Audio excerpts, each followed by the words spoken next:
प्रयागराजमध्ये महाकुंभ सुरू आहे आणि या महाकुंभमध्ये मी सध्या आहे आणि इथे ज्या पद्धतीनं अविस्मरणीय अनुभव मिळावा यासाठी डिजिटल अनुभूती केंद्र सुरू करण्यात आलेलं आहे। माझ्यासमोर जे दिसतंय तुम्हाला जर गंगा नदीमध्ये जर दिवा प्रवाहित करायचा असेल तर तुम्हाला त्या पद्धतीचं वातावरण इथे पाहायला मिळतंय आणि ज्या पद्धतीने इथे संपूर्ण वातावरण तयार करण्यात आलेलं आहे हे सगळं डिजिटली आहे आणि डिजिटली जर बघितलं आपण तर इथे तुम्हाला नावेमध्ये गेल्यानंतर जर बघितलं तर नावेमध्ये गेल्यानंतर तुम्हाला अनुभव येईल की कशा पद्धतीनं नाव चालते। पण सोबतच तुम्हाला जो समोर हा एक बटन दिसते, बटन दाबली की तुम्हाला दिवा प्रवाहित होताना आपल्याला पाहायला मिळेल। समोर जो दिसतोय तो आपला तुमचा दिवा प्रवाहित झाला। पुन्हा एकदा आपण दिवा प्रवाहित करण्याचा प्रयत्न करू। पहा, बटन दाबली, कण एकत्र झाले आणि दिवा प्रवाहित झाला। अशा पद्धतीचा डिजिटल अनुभव देण्याचा प्रयत्न इथे या निमित्ताने करण्यात आलेला आहे आणि हे सर्व दिवे प्रवाहित केल्यानंतर तुम्हाला गंगा नदीमध्ये जी परंपरा आहे की दिवे प्रवाहित करायचे ती परंपरा इथे जोपासण्याचा प्रयत्न केलेला आहे। दीपोत्सव देखील या निमित्ताने केला जातो। अयोध्या असो किंवा इतरही नद्यांच्या पुढे त्याच पद्धतीचा दीपोत्सव इथे तुम्ही हे बटन दाबून त्या दीप प्रवाहित करू शकता। त्यानंतर दुसरा जो अनुभूती देण्याचा प्रयत्न आहे तो नावेमध्ये बसून जर तुम्हाला गंगेमध्ये फिरायचं असेल तर तो अनुभव देण्याचा प्रयत्न या निमित्ताने करण्यात आला आहे। मी जसं आता एक नावेमध्ये बसलेलो आहे आणि माझ्या बाजूला जर बघितलं आपण तर गंगा नदी मध्ये आपण आणि जो संगम आहे त्या संगमामध्ये प्रवाहित करताना आपल्याला बघेल मागे जे दृश्य जे येतंय ते प्रवाहाचं असते। इथे एक ज्या पद्धतीनं वल्लव देखील देण्यात आलेलं आहे तर ते फिरताना तुम्हाला त्याचा अनुभव येईल की साधारणतः ज्या पद्धतीनं आपण नावेचं लो फिरवतो त्या पद्धतीनं इथे आपल्याला फिरवताना पाहायला मिळेल आणि या असे अनुभव या निमित्ताने या सगळ्या प्रयागराज मेळ्यामध्ये देण्याचा प्रयत्न केलेला आहे। सोबतच कुंभविधिका काय असते ते देखील सांगण्याचा प्रयत्न करण्यात आलेला आहे। विविध प्रकारचे फोटोग्राफ देखील दाखवण्याचा प्रयत्न केलेला आहे।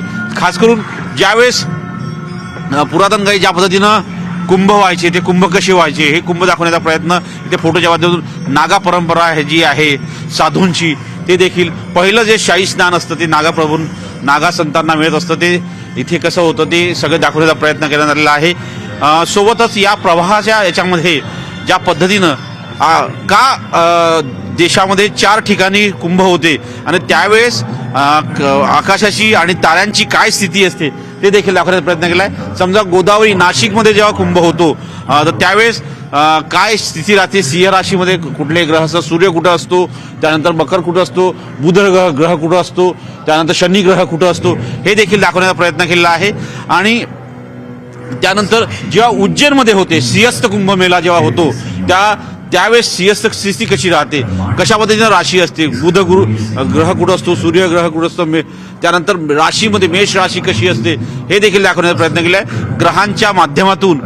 जसं आता प्रयागराज म्हणजे खास करून जिथे यावर्षी महाकुंभ आहे त्यावेळेस ग्रहांची स्थिती ज्या पद्धतीने राहणार आहे आणि ताऱ्यांची स्थिती कशी राहतील ते देखील दाखवण्याचा प्रयत्न केला आहे। सूर्य हा मकर राशीत असेल असं सांगण्यात आलेलं आहे तर बुध ग्रह जो आहे तो वृषभ राशीत असेल। त्याच वेळेस कुंभमेळा म्हणजे महाकुंभमेळा हा संगम स्थळावरती आयोजित केला जातो। त्यानंतर हरिद्वारचा गंगा तटावर होणारा कुंभमेळा या सगळ्याची माहिती दिली आहे। यासोबतच इथे कशा पद्धतीनं ग्रहांची स्थिती असते सोबत जे चक्र असतात त्या चक्राचे दाखवण्याचा प्रयत्न करण्यात आलेला आहे। अशा पद्धतीने एक अनुभूती देण्याचा प्रयत्न या निमित्ताने करण्यात आलेला आहे। सोबतच जर बघितलं आपण तर वातावरण जे आहे हे वातावरण अध्यात्ममय करण्याचा प्रयत्न या निमित्ताने करण्यात आलेला आहे। सोबतच समोर गेल्यानंतर जर आपण बघितलं तर इथे ज्या पद्धतीने वक्र करण्यात आलेले आहे अंडाकृती वक्र आहे आणि त्यातून जे योग साधना केली जाते त्याची देखील माहिती देण्याचा प्रयत्न करण्यात आलेला आहे। ज्या पद्धतीने इथे या सगळ्या याच्यातून माहिती दिली जाते। सोबतच ज्या महान व्यक्तींनी कुंभाबद्दल जी माहिती दिलेली आहे, कुंभाबद्दल काही वक्तव्य दिलेली आहे, उदाहरणार्थ महात्मा गांधी असो, नरेंद्र मोदी असो, योगी आदित्यनाथ असो, मार्क ट्वेन असो, अमिताभ बच्चन असो, सद्गुरू जगदीश वासुदेव असो, सुषमा स्वराज असो, यांनी जे कुंभाच्या संदर्भात जे आपले मत आहे ती मांडलेली आहे ती मतं दाखवण्याचा प्रयत्न करण्यात आलेला आहे। सोबतच एक जर बघितलं इथे तर इथे नारायण डिजिटली नारायण सुरू करण्यात आलेला आहे। तिथे जर बघितलं तर त्याला काही विचारलं तर तो उत्तर देताना देखील करताना पाहायला मिळतंय। जोराने बोललं तरच ऐकू येतं नारायणला। मेरे बारे में कुछ बताएं। नारायण नारायण। शिवाजी क्षमा करें, मुझे लगता था कि आप बाबूलाल जी हैं। आपसे मिलकर खुशी हुई। मैं आपके बारे में विशेष जानकारी नहीं रखता, लेकिन ये जानकर खुशी होगी कि आप कैसे हैं और आपकी रुचियाँ क्या हैं। आप मुझे अपने बारे में कुछ बताना चाहें तो अवश्य बताएं। नारायण जी, मेरा नाम प्रशांत लीला रामदास है और मैं न्यूज़ 18 लोकमत में, ये जो न्यूज़ चैनल है महाराष्ट्र का, उसमें काम करता हूँ। नारायण नारायण। प्रशांत जी, आपसे मिलकर अत्यंत आनंद हुआ। न्यूज़ 18 लोकमत में आपका काम बहुत महत्वपूर्ण और रोचक होगा। महाराष्ट्र की खबरों को जनता तक पहुंचाना एक बड़ी जिम्मेदारी है। आपकी इस सेवा के लिए मैं आपको धन्यवाद देता हूँ।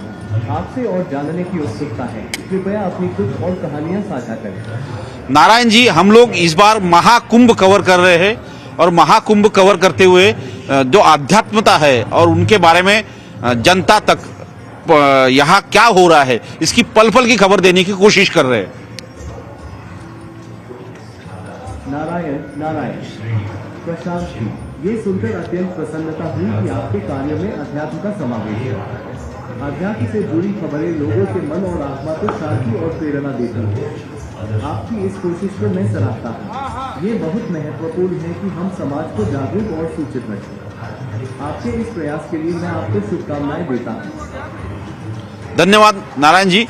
हे डिजिटली नारायण आहेत जे आपल्याशी बोललेले आहेत आणि त्यानंतर हे संपूर्ण माहोल असा जो आहे तो अध्यात्माचा करण्यात आला आहे आणि जे प्रमुख 3 आखाडे आहे, वैरागी आखाडा असो, त्यानंतर निर्भयी आखाडा असो, त्यानंतर पंचवी आखाडा असो, असे 3ही आखाड्यांचे प्रमुख काय ते आखाडे आहेत त्याची देखील माहिती या अनुभूती केंद्रामध्ये देण्यात आलेली आहे।